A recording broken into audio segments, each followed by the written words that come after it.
Hello guys, welcome to Tripathi tutorial. आप सभी का स्वागत है मेरे चैनल में गाइस। और हम लेकर के आए थे पाइथन की सीरीज।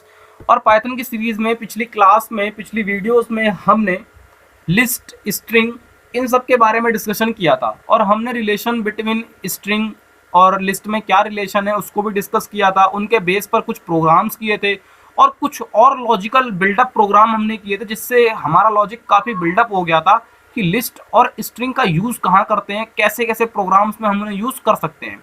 तो अगर आपने वो वीडियो नहीं देखी है तो पहले आप वो वाली वीडियो देखिए, क्योंकि जो सेट है कहीं ना कहीं इसका रिलेशन भी उन दोनों से है। तो जब तक आपको स्ट्रिंग और लिस्ट की अच्छी समझ नहीं होगी तब तक आपको सेट की अच्छी समझ नहीं हो पाएगी। ठीक है, कर लेंगे आप सेट का वर्क कर पाएंगे, लेकिन जो मैं आज कुछ नया सिखाने वाला हूँ वो आप नहीं कर पाएंगे। तो चलिए स्टार्ट करते हैं पहले सेट। तो गाइस, जो सेट होता है, सेट के अंदर भी हम डेटा स्टोर करते हैं। ठीक है, आप जानते हैं, आपने पढ़ा भी होगा 11th में मैथ्स में सेट था। Set is a well defined object, वहां पे हमने ये पढ़ा था।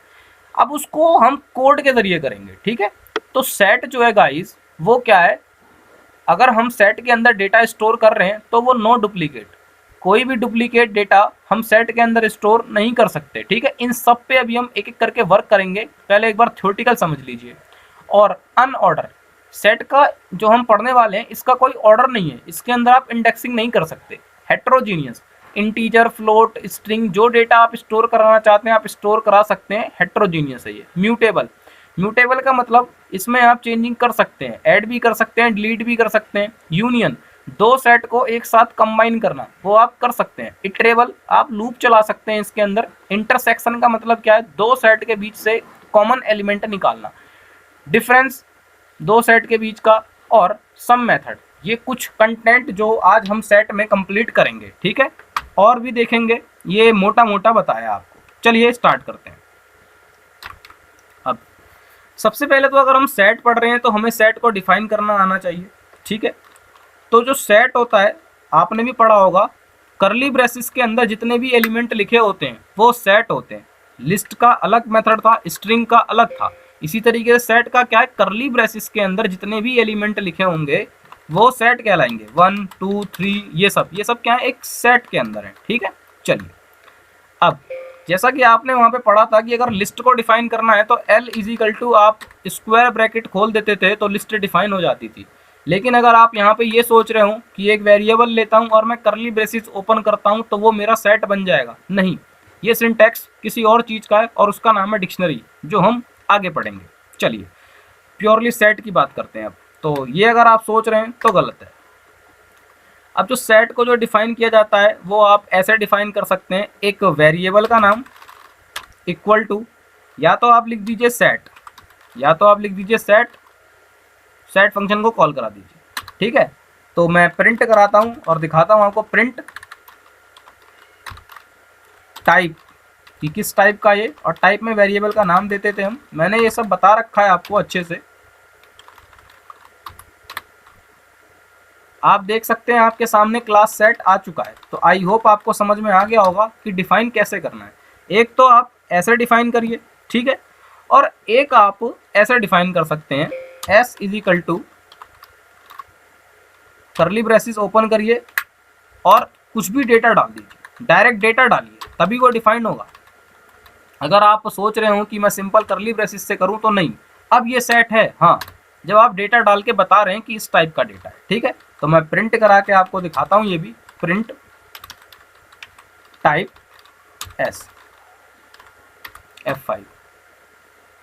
आप देख सकते हैं क्लास सेट आपके सामने आ चुका है। चलिए अब सेट पे कुछ वर्क करते हैं, तो स्टार्ट करते हैं अपना सेट। मान लीजिए सबसे पहला क्या था कि डुप्लीकेट नहीं स्टोर करा सकते। ठीक है, मैंने बोला एस इज इक्वल टू आपका एक सेट बनाइए, 1 2 3 4 5, फिर मैंने बोला दोबारा 1, दोबारा 2, दोबारा 3। अगर ये लिस्ट होता या स्ट्रिंग होता तो हो जाता वहाँ पे, लेकिन ये क्या है, सेट। मैं प्रिंट कराता हूँ एस को, आप देखिएगा आपके सामने रिजल्ट आ जाएगा। तो 1 2 3 4 5 मतलब जो डुप्लीकेट एलिमेंट थे उनको इसने स्टोर इसमें नहीं कराया। तो हमारा पहला काम क्या था, नो डुप्लीकेट। तो आपको समझ में आ गया होगा कि डुप्लीकेटी इसके अंदर नहीं चलती है। दूसरा जो कॉन्सेप्ट हम पढ़ने वाले थे वो क्या था, अनऑर्डर, ठीक है, कि इसमें कोई ऑर्डर नहीं होता है, ठीक है, ऑर्डर जो इसमें कोई ऑर्डर नहीं होता है, मतलब इसमें इंडेक्सिंग नहीं चल सकती है। अगर मैंने आपसे ये कहा कि आप प्रिंट कराओ एस ऑफ, आपने पढ़ा होगा, देखिए गाइज पहले प्लीज आप लिस्ट और स्ट्रिंग को अच्छे से पढ़ के आइए, उसके बाद ही आपको सेट अच्छे से समझ में आएगा, ठीक है। आपने लिस्ट में पढ़ा होगा कि आप इंडेक्सिंग निकालते थे, और इंडेक्सिंग में कहाँ से चलता था, अगर हम आगे से जाते थे तो 0 1 2 3 4 5 6 ऐसे पोजीशन चलती थी, और पीछे से जाते थे तो -1 -2 -3 -4 ऐसे पोजीशन चलती थी। तो अगर आप सोच रहे हो क्या मैं यहाँ पे भी ऐसे कर सकता हूँ, पोजीशन ही तो है, 1 की पोजीशन क्या है 0, तो देखते हैं, क्योंकि इसके अंदर इंडेक्सिंग पॉसिबल नहीं है, तो मैंने बोला एस ऑफ 0 निकाल दो। तो इसने क्या बोल दिया, सेट ऑब्जेक्ट इज नॉट सब्सक्रिप्टेबल, ठीक है। तो आई होप आपको समझ में ये आ चुका होगा कि इसके अंदर हम इंडेक्सिंग नहीं कर सकते, ठीक है, क्योंकि इसके ऑर्डर का पता नहीं होता है, ठीक है। चलिए और देखते हैं और सीखते हैं। अब एक था, मैंने बताया था कि इसके अंदर हम हेट्रोजीनियस डेटा स्टोर करा सकते हैं। तो 1 2 3 इंटीजर है, शुभम एक स्ट्रिंग टाइप कैरेक्टर टाइप हो गया, ठीक है, 7.9 ये फ्लोट भी आ गया। चलिए अब प्रिंट करा कर देखते हैं, प्रिंट एस, देख सकते हैं आपके सामने एक सेट आ चुकी है और हेट्रोजीनियस सेट है। ऐसा नहीं है कि जो रिपीटेशन है वो सिर्फ इंटीजर पर ही वर्क करेगा, वो किसी भी चीज़ पे वर्क करेगा। तो अगर मैं एक शुभम और प्रिंट करा लेता हूँ तो रिपीटेशन अलाउड नहीं है, इसके अंदर डुप्लीकेटी नहीं चल सकती। तो आप देख सकते हैं एक ही शुभम आया है, और मैंने आपसे कहा था कि ये अनऑर्डर होता है, मैंने आपसे कहा था ये अनऑर्डर होता है, ठीक है। अब जरा आप आउटपुट की तरफ देखिएगा, ठीक है। चलिए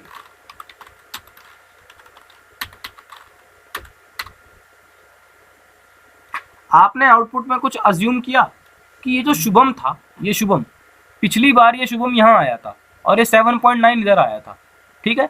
तो ऑर्डर ही जब नहीं है तो कहाँ से इंडेक्सिंग चलाओगे मेरे भाई, ठीक है। तो आपको समझ में आ चुका होगा कि कोई ऑर्डर नहीं होता, रैंडमली कहीं भी आपने अभी अपनी आंखों से एज्यूम किया कि 7.9 पहले इस पोजीशन पे था और अब 7.9 यहाँ पहुंच गया और शुभम यहाँ आ गया। तो आई होप आपको समझ में आ चुका होगा कि ऑर्डर अनऑर्डर कैसे है और इंडेक्सिंग क्यों नहीं कर सकते इसके अंदर, ठीक है। चलिए एक बार और प्रिंट करा के दिखा दूं क्या, देख लो यार, समझ में आना चाहिए यार, मेन चीज ये है। देखो F5, अब देखिए दोबारा शुभम वहीं पहुंच गया जहां उसको जाना था, ठीक है। चलिए अगर आप देख सकते हैं तो S = 1 2 3 शुभम 7.9, लेकिन आउटपुट में शुभम लास्ट में आ रहा था। तो क्लियर हो गया होगा इतना तो। चलिए अब क्या था, म्यूटेबल था तो म्यूटेबल से पहले हम इटरेबल समझते हैं कि क्या हम इसके अंदर लूप चला सकते हैं। हाँ जी, हम इसके अंदर लूप चला सकते हैं। चलाइए एक loop for I in S, क्योंकि सेट के अंदर चला रहे हैं, सेट के वेरिएबल का नाम क्या है S, ठीक है। चला दीजिए लूप, प्रिंट करा लीजिए I को,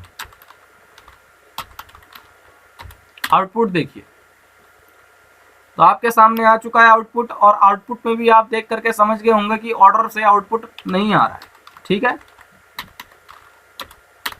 तो इसीलिए इसके अंदर इंडेक्सिंग नहीं होती है। आउटपुट को देखिए ध्यान से, बार बार रैंडमली आ रहा है। चलिए तो आपको ये भी समझ में आ गया होगा कि हम सेट के अंदर लूप भी चला सकते हैं, ठीक है।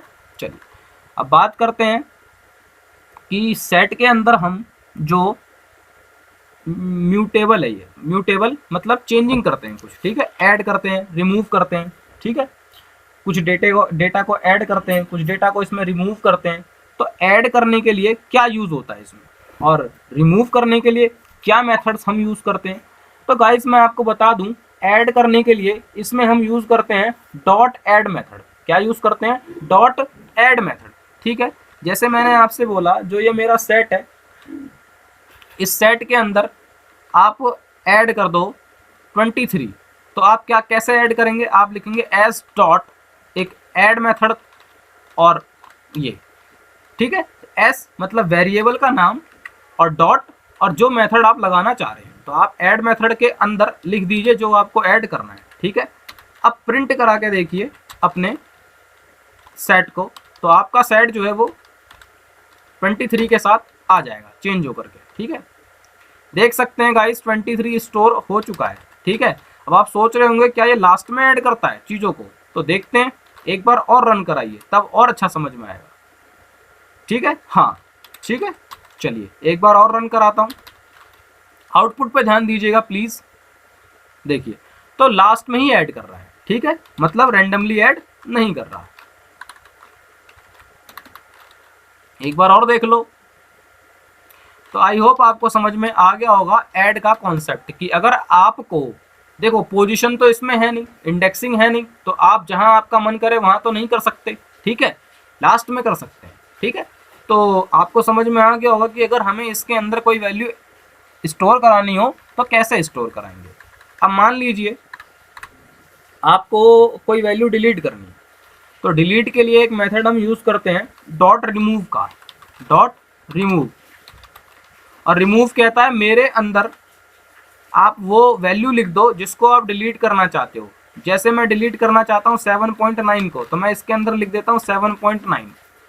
अब रन कराइए, देखिए जो आपका सेट है वो एकदम सेट होकर के आएगा आफ्टर डिलीशन। देख सकते हैं गाइस मेरे सेट से 7.9 गायब हो चुका है। तो आई होप आपको ये भी समझ में आ चुका होगा। अब जो डिलीशन होती है गाइस वो रिमूव, ठीक है, और एक तरीका और है डिलीट करने का, वो होता है पॉप। पर पॉप और रिमूव में डिफरेंस क्या है वो बताता हूँ। रिमूव में क्या होता है गाइस, रिमूव क्या करता है, आपसे पूछता है कि किसको आप डिलीट करना चाहते हो, वो वैल्यू मेरे अंदर स्टोर करा दीजिए, मुझे बता दीजिए। लेकिन जो पॉप होता है वो रैंडमली डिलीट कर देता है किसी को भी जिसका इसका मन करता है, ठीक है। चलिए रन करा के देखते हैं। तो आप देख सकते हैं इसने 1 को डिलीट कर दिया, ठीक है। अब दोबारा रन कराएंगे तो आप देख सकते हैं अभी भी 1 को ही डिलीट किया है इसने। तो मतलब ये बताता नहीं है, डिलीट कर देता है, ठीक है। अब आप देख सकते हैं शुभम आगे आ गया 1 2 3, आई थिंक इसने 4 को डिलीट किया। अब 1 2 3 किसी को डिलीट नहीं किया, अच्छा प्रॉब्लम हो गई थोड़ी सी, चलिए कोड में, ठीक है, 1 को डिलीट कर रहा है। चलिए तो आई होप गाइस आपको ये समझ में आ गया होगा। एक्चुअली मेरे मुंह से निकल गया रैंडमली, क्योंकि सेट में आप देख रहे थे जो डेटा अनऑर्डर में चल रहा था, मतलब रैंडमली चल रहा था। ये जो पॉप होता है ये फर्स्ट वैल्यू को डिलीट करता है, ठीक है गाइस, आप ध्यान रखिएगा, ये फर्स्ट वैल्यू को डिलीट करता है, ठीक है, ऑटोमेटिकली फर्स्ट वैल्यू को डिलीट कर देता है। चलिए आई होप आपको पॉप का कॉन्सेप्ट भी समझ में आ चुका होगा। अब हम बात करते हैं कि डिलीट एक तरीके से और होता है, वो होता है डिस्कार्ड। तो डिस्कार्ड लिखिए और जिसको डिलीट करना है उसका बता दीजिए इसको। तो देख सकते हैं इसने भी सेम टू सेम रिमूव की तरह काम किया, ठीक है। अब डिस्कार्ड में और रिमूव में फ़र्क क्या होता है, डिस्कार्ड में और रिमूव में फ़र्क ये होता है गाइस, जो ये डिस्कार्ड होता है, ये जो डिस्कार्ड है, ये अगर आपके इसके अंदर कोई एरर है सेट में या वो एलिमेंट नहीं है तो ये कुछ नहीं कहेगा, ये बस चुपचाप बैठा रहता है, कुछ नहीं बताता, ठीक है। आपको ऐसा लगेगा कि डिलीट हो गया या नहीं हुआ, कुछ बोलेगा ही नहीं, ठीक है। लेकिन जो रिमूव होता है, अगर एरर है या एलिमेंट नहीं है तो वो बता देता है, ठीक है। जैसे अभी मैंने बोला डिलीट करो 67, तो इसने कुछ नहीं बोला, जो जैसा था वैसा इसने दे दिया कि 67 तो था ही नहीं। लेकिन अगर यही बात मैं रिमूव से कहता हूँ, डिफरेंस देखिएगा गाइस,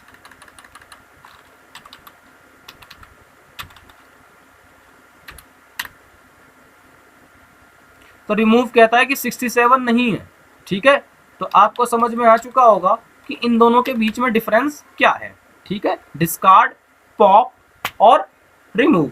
डिस्कार्ड क्या करता है, वो डिलीट तो रिमूव की तरह ही करता है, लेकिन अगर कोई वैल्यू उसके अंदर नहीं है लिस्ट में तो वो बताएगा नहीं आपको कुछ भी, वो चुपचाप आउटपुट दे देगा, ठीक है। लेकिन रिमूव अगर कोई वैल्यू नहीं है तो बता देता है कि भैया ये वैल्यू नहीं है, मैं डिलीट नहीं कर सकता, और पॉप फर्स्ट वैल्यू को डिलीट करता है। सॉरी मैंने पहले रैंडमली बोल दिया, क्योंकि एक्चुअली सेट है, स्टोर भी रैंडम ही हो रहा था इसमें। तो आई होप आपको क्लियर हो चुका होगा, ठीक है, कि क्या है, कैसे करना है। चलिए और समझते हैं। अब हमने इसमें म्यूटेबल पढ़ लिया, अब बात करते हैं यूनियन की। तो यूनियन के लिए हमें दो सेट की ज़रूरत पड़ेगी। मान लीजिए मेरा एक सेट है एस, इसमें एलिमेंट है 1 2 6, ये एलिमेंट है।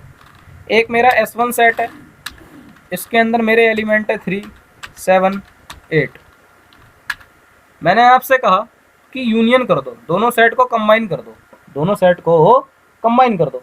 तो अब आप यूनियन का कॉन्सेप्ट अगर आप सोचें अपने दिमाग से, अगर आपने 11th में पढ़ा हो, नहीं पढ़ा हो तो कोई दिक्कत नहीं है, यहाँ नया सीखेंगे। तो जैसा वहाँ होता था आउटपुट यहाँ भी ऐसा आएगा, ठीक है। यूनियन का मतलब क्या होता है, वो दोनों सेट की वैल्यूज़ को स्टोर कर देता है, ठीक है। जैसे मैंने बोला कि जो पहला सेट है एस डॉट यूनियन, यूनियन एक मेथड है, ये डॉट यूनियन, ठीक है। और ये बोलता है जिसके साथ आपको यूनियन करना है उसका नाम दे दो। तो किसके साथ करना है, S1 के साथ, ठीक है। अब प्रिंट कराओ जरा S1 को, सॉरी S को। तो 1 2 6। अब जब आपने यहाँ पे S डॉट यूनियन लगाया और यूनियन में आपने S के साथ किसको यूनियन किया, S1 को, तो एक नया सेट बन के तैयार हुआ होगा, ठीक है। तो उसके अंदर आपको वैल्यू स्टोर करानी पड़ेगी। अब प्रिंट किसे कराएंगे आप, S3 को। तो आप देख सकते हैं आपके सामने एक नया सेट आ चुका है यूनियन होकर के साथ दोनों की वैल्यू को, ठीक है। और गाइज रिपीटेशन सेट के अंदर अलाउड नहीं होती है, तो एक छोटा सा और चेंज करके समझते हैं। यहाँ पे 8 है, बाय चांस मैंने 2 बोल दिया। अब आप देख सकते हैं पहले में भी 2 है और दूसरे में भी 2 है, पहले सेट में भी 2 है, दूसरे सेट में भी 2 है। तो जो आउटपुट आएगा गाइज वो एक ही बार 2 आएगा, क्योंकि रिपीटेशन अलाउड नहीं होती है। देख सकते हैं आप आउटपुट को। चलिए और कुछ समझते हैं। ये हमने क्या समझा, यूनियन। इसी तरीके से होता है आपका इंटरसेक्शन। इंटरसेक्शन का मतलब क्या होता है कि वो क्या करता है, दोनों मतलब सेट के अंदर जो एलिमेंट कॉमन होता है उसको प्रिंट करा देता है, इंटरसेक्शन। तो 2, ठीक है। तो आई होप आपको समझ में आ चुका होगा कि इंटरसेक्शन का वर्क क्या होता है, ठीक है। उसके बाद एक और मेथड था, वो क्या करता था, डिफरेंस निकालता था दोनों का। तो डिफरेंस मतलब डिफरेंस, तो लिख दीजिए वो मेथड है डिफ, DIFF, ठीक है। ये क्या करेगा, दोनों का डिफरेंस निकालेगा। तो देखते हैं,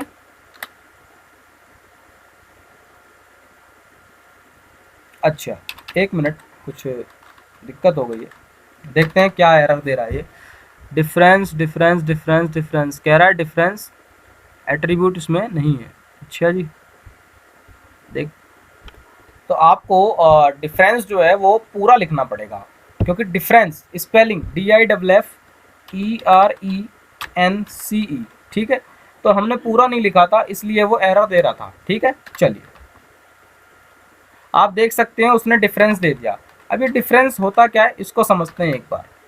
देखिए पहला जो आपका सेट है उसमें 1, 2, 6 ये 3 एलिमेंट है। दूसरा जो आपका सेट है उसमें 3, 7, 8, 2। आप दोनों को कंपेयर करिए। आपने बोला है कि S डॉट डिफरेंस मतलब एस सेट के अंदर, पहले सेट के अंदर अगर कोई दूसरे सेट से रिलेटेड एलिमेंट मिल जाए तो उसको हटा दो, यही होता है डिफरेंस। तो पहले सेट में 1 और 6 और 2 है, तो दूसरे सेट में गया, देखा 2 2 दोनों में कॉमन आ रहा है, तो उसको हटा दिया उसने और क्या प्रिंट करा दिया, 1 और 6। तो आई होप आपको ये कॉन्सेप्ट समझ में आ चुका होगा, ठीक है। चलिए अब और कुछ देखते हैं और समझते हैं। जैसा कि मैंने अब आपको जो मैं पढ़ाने वाला हूँ वो थोड़ा इम्पोर्टेंट कॉन्सेप्ट है, चेंज कर देना। जैसे आपके पास एक सेट है 1 2 4, मैं इसके अंदर इंडेक्सिंग नहीं कर सकता, लेकिन मैं करना चाहता हूँ। तो जो ज़बरदस्ती वाले काम करते हैं तो हम क्या करते हैं, इनको चेंज कर देते हैं। अब आप एक काम करिए, इसको सेट से चेंज कर दिए लिस्ट में। तो कैसे चेंज करेंगे, एक एल नाम का वेरिएबल लीजिए, और आप जानते हैं कि लिस्ट को डिफाइन किया जाता है ऐसे, लिस्ट ये। अब ये जो ब्रैकेट है आर्ग्यूमेंट के लिए, इसके अंदर आप पास कर दीजिए अपना सेट, कर दिया। अब आप प्रिंट कराइए एल को, तो आप देख सकते हैं ये एक लिस्ट बन के आ चुका है। अब आप इसके अंदर अपने इंडेक्सिंग वाला कॉन्सेप्ट या जो चीज़ें आप लिस्ट के साथ कर सकते थे वो आप कर सकते हैं, ठीक है। तो किसी भी लिस्ट से सेट में जाना, सेट से लिस्ट में आना, स्ट्रिंग में जाना, स्ट्रिंग से उसमें आना, तो आप इजीली इस कॉन्सेप्ट से कर सकते हैं, ठीक है। जैसे मान लीजिए मेरे पास एक लिस्ट ही है, गाइस प्लीज़ मेरी लिस्ट वाली वीडियो पहले आप देख लीजिए ताकि अच्छे से क्लियर हो। वैसे मैं यहाँ भी समझा ही रहा हूँ। ये एक मेरी लिस्ट है, मुझे इसे क्या बनाना है, अब सेट बनाना है। चलो एक एग्जांपल देखते हैं। ये मेरी लिस्ट है, मैं रिपीट कर देता हूँ ना ताकि अच्छे से क्लियर हो जाए। अभी मैं प्रिंट कराता हूँ इसे,